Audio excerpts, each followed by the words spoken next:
3 brothers, guilty of raping and sexually abusing children for more than a decade. I was just a little girl, trying to get out of it, but trying to save everyone else while I was trying to get out of it myself.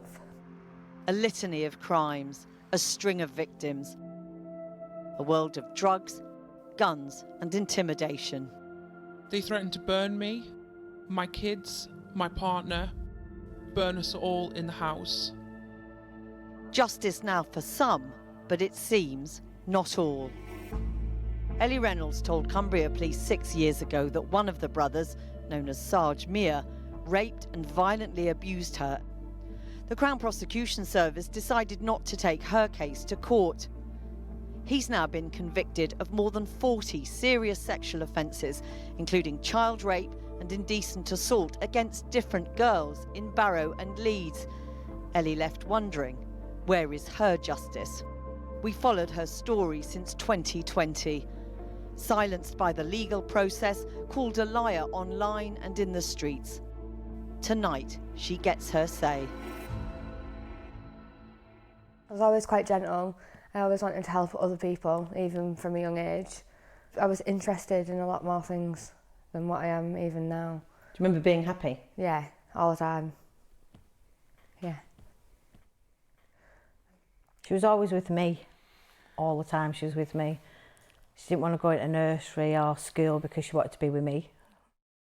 Ellie's happiness was shattered in the most brutal, unexpected way. As she hit her teens, she began going out a bit more, through friends, ending up meeting a much older group of men. It was clear, she said, one began to take an interest in her. But just 13, she says she didn't realise why. He used to just look at me funny and stuff all the time, but I never used to think anything of it because I was young. But hanging out quickly became something much more sinister. Ellie says she was soon in the grip of a gang of men who viewed her as their property. I'd just be taken off the street, I'd just be dragged in a car and put in a footwell and drugged. And they used to keep their hands on my head so I couldn't even put my head out the window. And I wouldn't come home for days and days at a time. So they were literally abducting you on the street? Yeah, they were, and it was awful. And then you're locked in flats, you're locked indoors, cupboards, you're tied up, you're chained up, there's no way of leaving.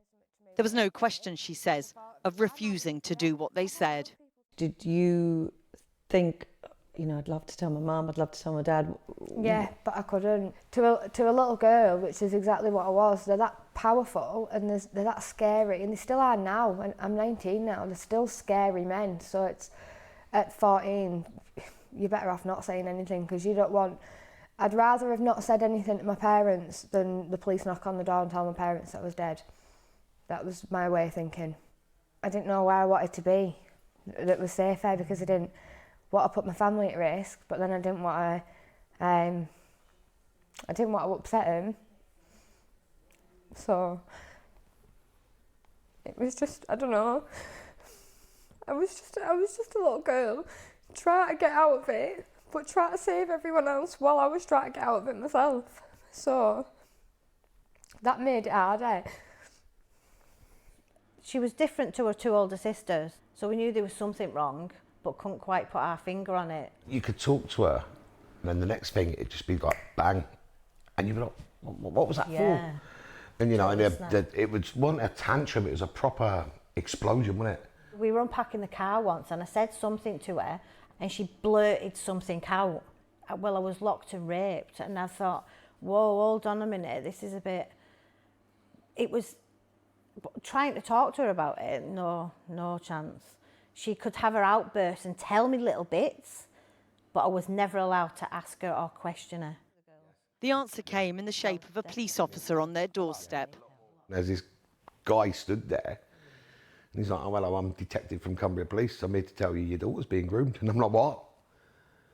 And he went, can I come in? I was like, yeah, you better, Ad. So the police actually came to you first and told you Ellie was being groomed? Yeah. That they'd had reports that Ellie was being groomed. And at this stage, did you even really know what being groomed was about? No, if you want the honest, because I was like, what's grooming? And it was when this policeman told me, and it just killed me.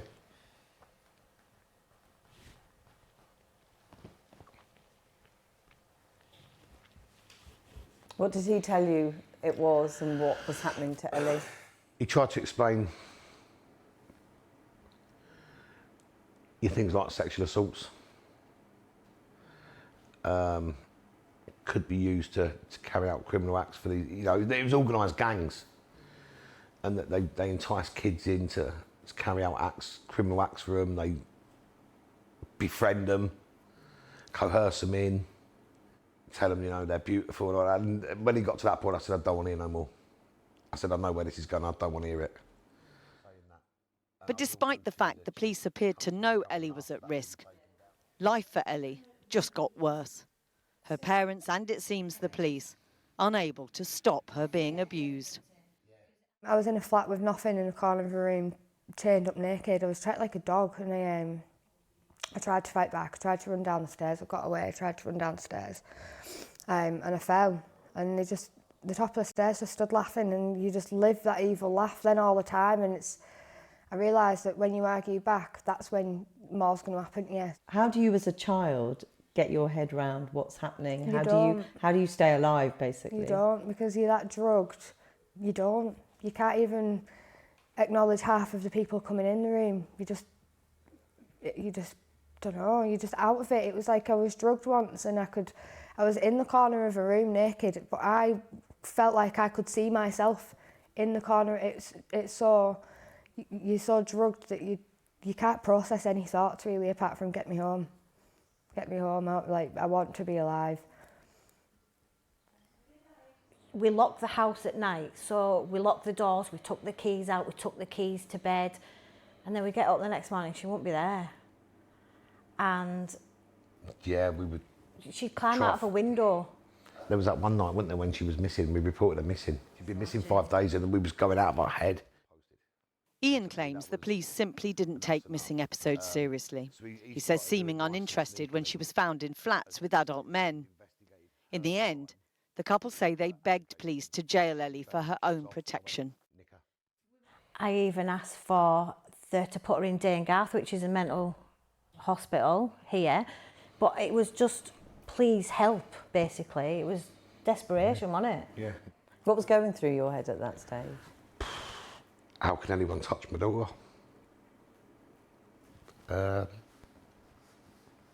She's just a kid. Rage, in all honesty, rage. I just wanted to kill him. You want me to be honest, I wanted to go after him. But, you put your trust in the police.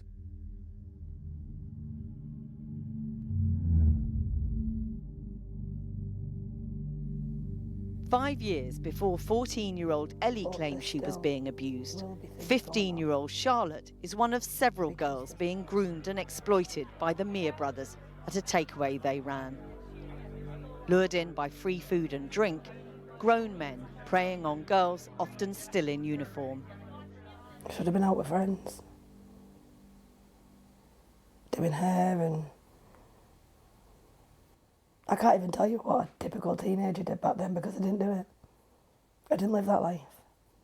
I lived a life of working behind a takeaway and going to parties and being around drug dealers and different men. The parties suggest a type of fun this really wasn't. The elder brother got called. I got left in a room with him on my own, and he raped me. And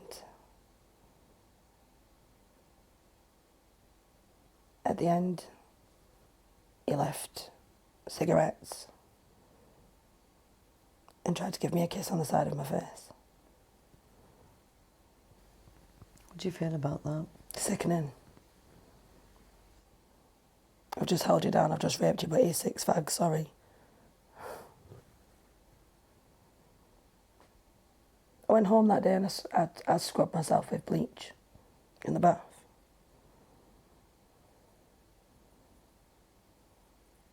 I didn't come out of my room. I didn't speak to anybody, I didn't talk to anybody. Charlotte also wants to put her trust in the police. A few months later, she tells them about one of the men, but somehow they find out. The man later convicted of that rape, Amran Mia, begins a terrifying campaign of intimidation against her. Stalking her from a car, the cost of speaking out made clear. I was being threatened. Walking down the street, pulled up in cars, shouted at in the street, dragged into a car, threatened. My granddad threatened that they'd rape my family, set the house on fire.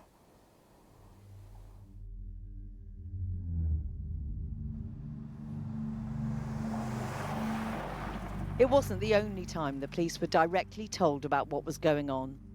A year later, Ava, we've changed her name to protect her anonymity, has become a reluctant witness to it all. Her former partner works for the men in the takeaway. She often waits there for him. The girls would just turn up. Sometimes they'd come in their school uniforms, or they'd get picked up from school by them in their cars. They were definitely schoolgirls. Both vulnerable, the men take over their house, using it to pack up drugs and as a venue for the parties. She says she eventually realises what is happening to some of the girls. And when one day the police raid the house for drugs, they also ask her to tell them what she knows. They sat me down in my kitchen whilst they were raiding the house, and then they said, "What if this happened to your child?" So then I agreed to do it.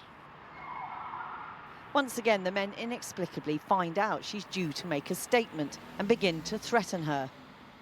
She already knows enough about them, she says, to realise they're serious. They managed to get this lad kidnapped in a car, then brought him back to my house, and then about 5-6 men walked in, all had balaclavas, but all had guns, and us girls had to be told to be removed out of the house. Not one of us would phone police, even though we knew something bad might happen, in case it would happen to us. We knew what kind of people they were involved with. And that kept you quiet? Yeah, that did keep us quiet, and quiet for a very long time too. Cumbria Police told us the complaints in 2009-2010 failed to progress due to insufficient evidence.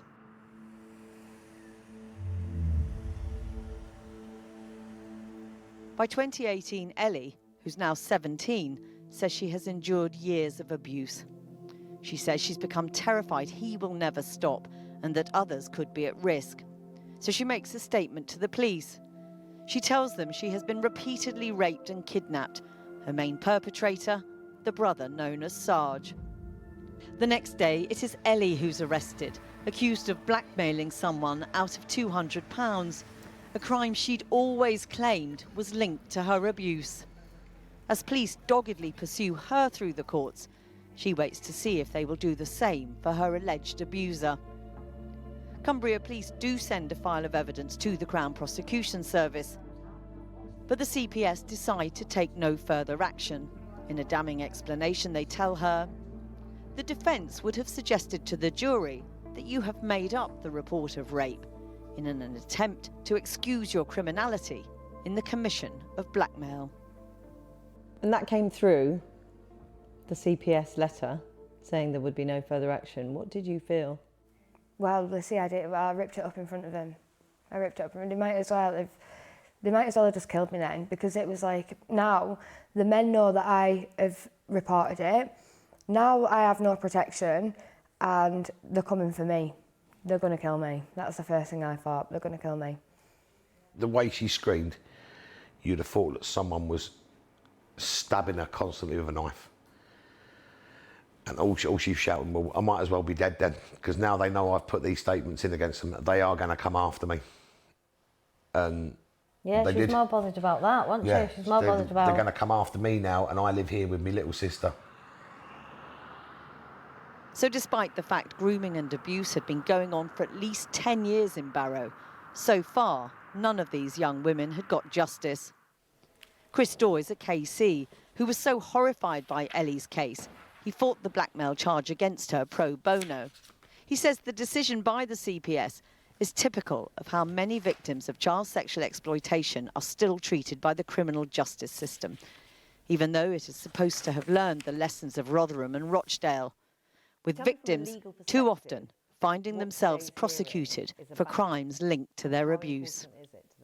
Sadly, many of these young women are not taken seriously and they are seen as being in some way unreliable because they have chaotic lifestyles, because at young ages they take drugs and they drink, often, of course, at the hands of their abusers, and that's how it starts. But they are chaotic and they are difficult to deal with, and they can be inconsistent and they can sometimes tell lies. And all of those are features of someone who's been through deep trauma over a long period of time. But I think the problem is when you look at it in isolation, they are just viewed in a way which doesn't do credit to the policing investigation, or the police investigation in this case, and doesn't do credit to our society in the way that it handles these cases as a whole. The blackmail charge against Ellie is eventually dropped.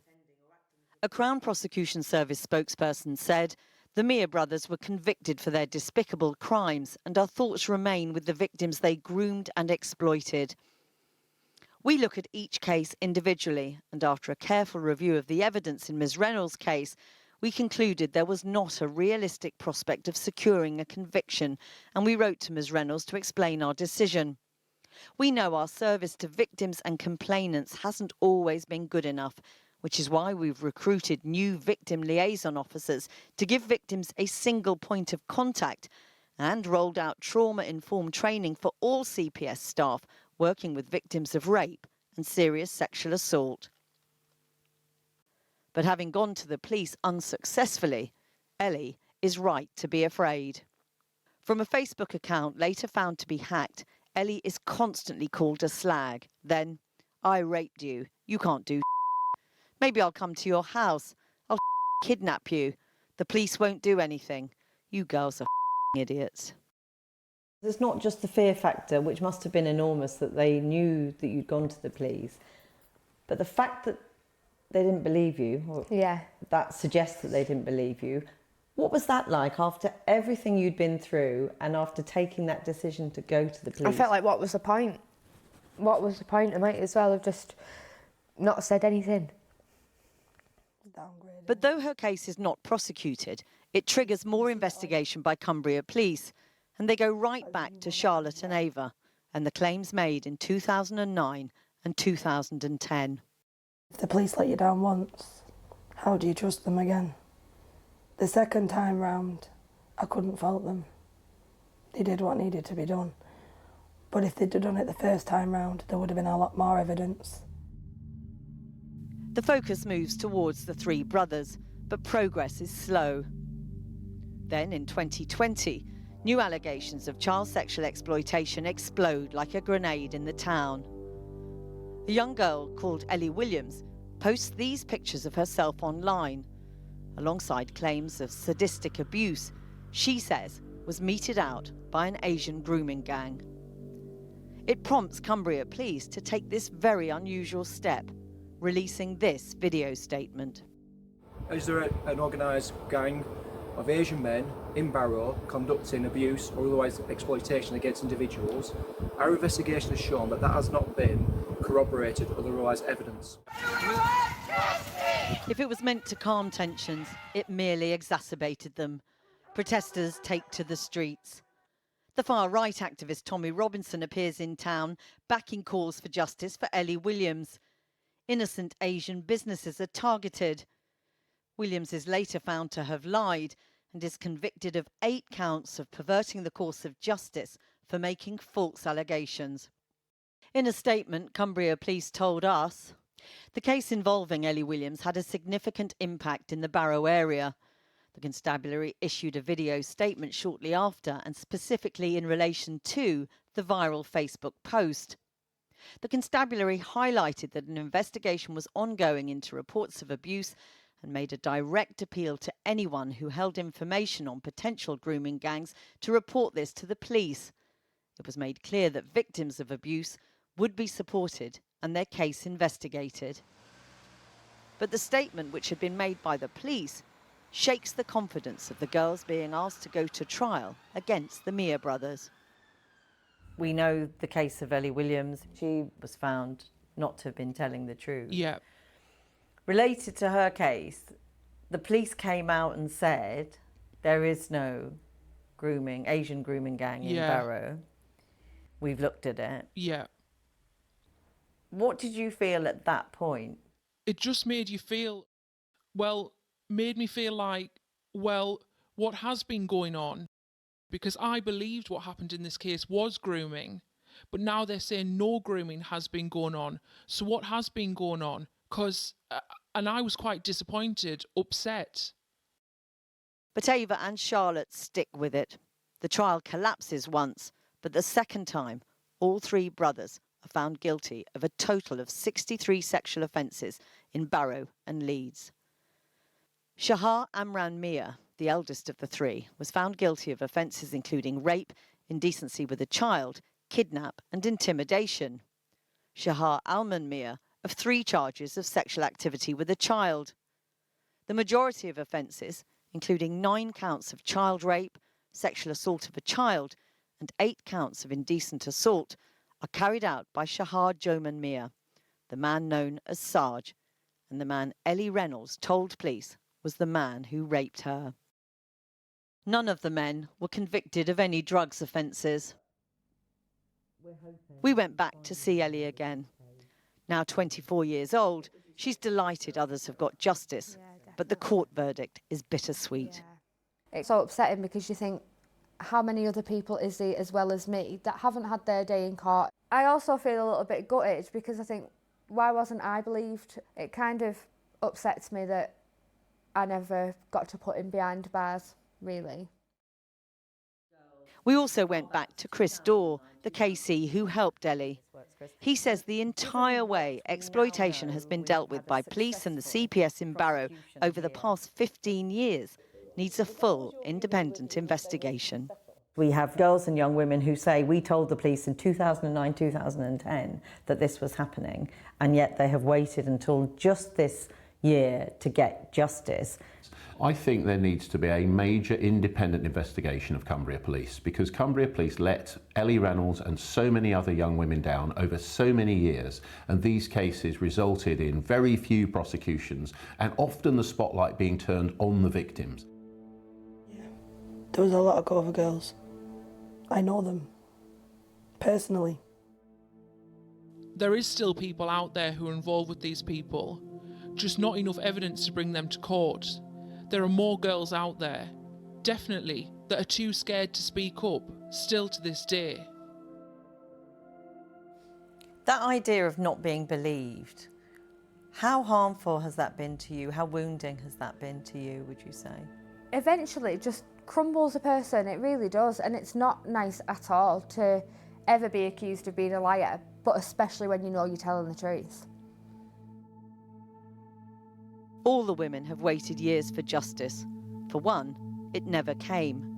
They hope speaking out might finally bring about change, so a crime which destroys so many children's lives can no longer go on ignored.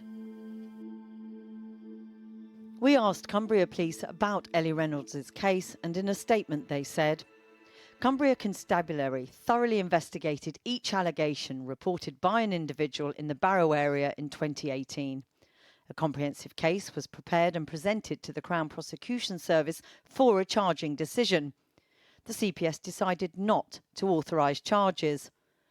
Prior to and throughout the investigation, the individual was supported as a victim and was provided appropriate support and safeguarding in partnership with trusted agencies. Incidents of exploitation and sexual abuse occur in every community. We can assure the public that we are committed to doing everything in our power to stop such abuse before it occurs and bring perpetrators to justice when abuse has taken place, as evidenced in the case against the Mia brothers. The successful conviction against them highlights the constabulary's commitment to investigating reports of abuse, identifying and pursuing offenders and supporting victims of crime. This was a complex case involving a number of victims, many witnesses, and offending which spread across different regions over a significant period of time. The work of our detectives to obtain evidence and build a case in which a jury subsequently found the 3 men guilty was significant. Jackie Long with that extended report. And if you have been affected by any of the issues discussed, you can seek help by going to channel4.com/support. A little earlier, Jackie Long spoke to the former Victims Commissioner, Vera Baird. She began by asking what her reaction was to the findings from that report. I want to ask you, first of all, for your reaction to the piece, to the story in the piece. This is a major failure of safeguarding, prevention, protection and prosecution, I'm afraid. I mean, obviously the police would say any successful conviction for a historical sexual abuse crime, we know that is difficult, that is in itself a success, but that length of time, we know some of the girls spoke out in 2009, 2010. Yeah. What's your assessment of why it will have taken almost 15 years to get a conviction? Well, I'm afraid I think it is just extremely poor policing and not being willing to take on the task. If they'd acted on that information, Ellie Reynolds would never have had to be abused. But are you sympathetic at all to the idea that, yes, the girls did initially speak to the police, but they did withdraw cooperation precisely because of this level of extraordinary intimidation? I mean, are you sympathetic to that? To the girls, of course. To the idea that the police perhaps won't help them? Well, no, I mean, there's a whole raft of things that has to happen when something like this happens. The primary thing is safeguarding. I mean, the classic neglect of safeguarding is Ellie, isn't it? They tell the parents that she is being groomed. The parents corroborate it by the story they tell you of her jumping out of windows and all kinds of nonsense. And she is suffering in the most appalling way. They've got all manner of things they can do to take a girl away, put her in a safe place where her parents can see her, give her some support from the right social workers so she gets over it. They leave her exposed to all of what they've told the parents is happening. Ellie Reynolds does go to the police. They do send a file to the Crown Prosecution Service, but the Crown Prosecution decide not to prosecute on the grounds that she is facing an allegation of blackmail. Yeah, I mean, this is absolutely hopeless, isn't it? So the CPS don't just have her testimony, they presumably also have Charlotte and Ava and everything else that the police have collected and should have collected in the meantime. The tone of that rejection by the CPS is appalling. She hasn't been convicted of it. The CPS are ready to see this girl as a criminal and to reject the people who they should be looking at. It is a dreadful decision, quite dreadful. The fact that she hasn't got justice and probably will never get justice now. It's a devastating thing for her, isn't it, and for her family. And she has been vilified in the town. Yes. Called a liar online and in the streets. Yes, that is awful, and it really needs to stop, because what shines out to me about Ellie, you know, the calibre of what she says, she could have told, or she told you, to the police in exactly the same way. Is there really anybody who, having watched that, doesn't believe that it is correct? And the other thing is that although she didn't get justice, it seems pretty plain, doesn't it, that it is her that triggers the police into doing more. So I think there's probably another chunk of women in Barrow who owe their safety to the courage that that young woman had to speak out in the end. But it has to be said that there did come a time when better police eyes and ears were applied to this case. And it was triggered, I think, by Ellie, and they went back to 2010, and they brought these excellent witnesses forward and got these men finally convicted. But what a legacy all of this will have left in Barrow among such a lot of women. And the issue of race and accusations of racism and the fact that girls are told they're lying, that complicates everything, doesn't it? Yes, well, yes, of course it does, and it mixes it all up. But race is much less important than looking at a complainant, taking in seriously what she says, looking at whether there's more evidence. You know, there is stuff that is dead straightforward police stuff. They would do if it was terrorism. They would do if it was gangsterism. They don't do it for women. Vera Baird, thank you very much for talking to us.